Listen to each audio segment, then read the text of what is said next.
Further afield, this year marks the 10th anniversary of the Paris Agreement, and as COP30 unfolds in Brazil amid rising climate crisis, the urgency is clear.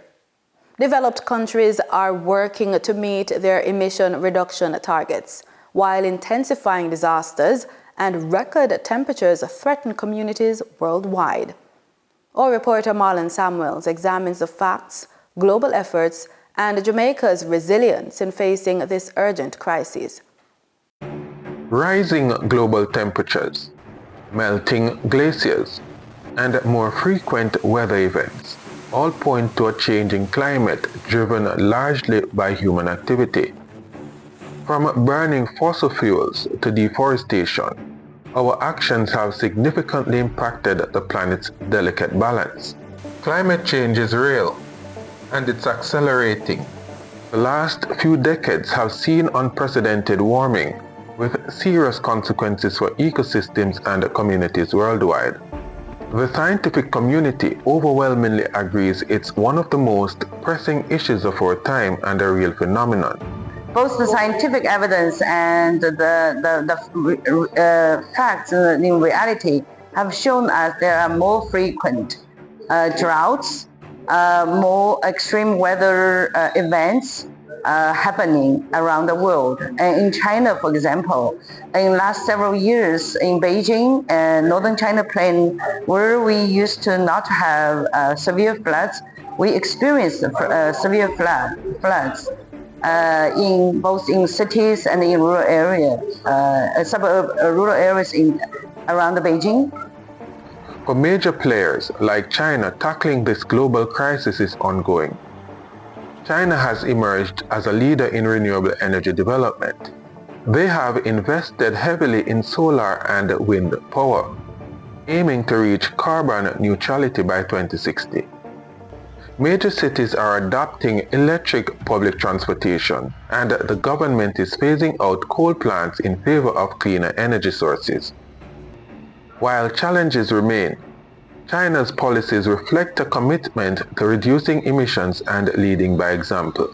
Especially after 2015 Paris Agreement, we made it very clear about goals for climate mitigation through energy intensity reduction, through energy substitution.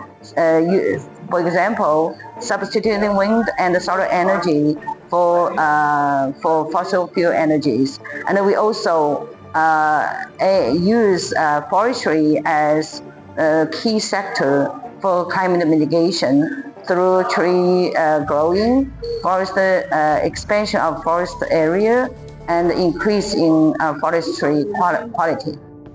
International summits like the Paris Agreement signed in 2015 is a global pact to limit temperature rise to below 2 degrees Celsius.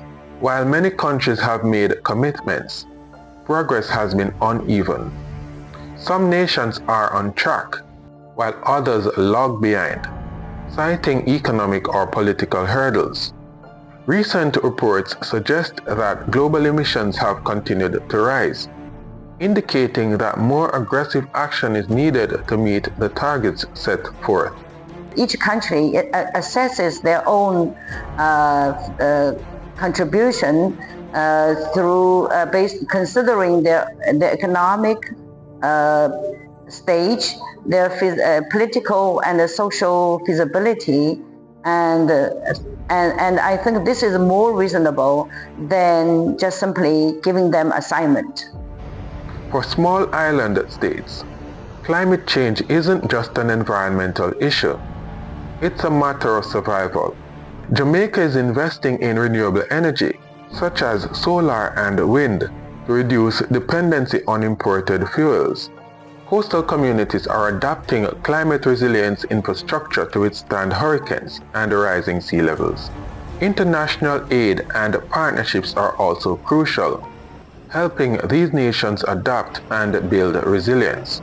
We need money, we need infrastructure, we need human capital. So all this kind of capacity building is very important. for countries like Jamaica to adapt to climate change and cope with risks. I like Jamaica a lot because of your coffee, and the coffee industry is a major, plays important role for your economic development, and this sector is very vulnerable to climate change. So I think sooner or later you need to, my personal view is that the science should guide the policy design, and also technical extension is very important for your country. Climate change is a complex challenge that requires coordinated effort from all nations. While progress is being made, it's clear that stronger commitments and innovative solutions are needed to protect our planet for future generations. Reporting from Beijing, China, I am Marlon Samuels for the news on PBCJ.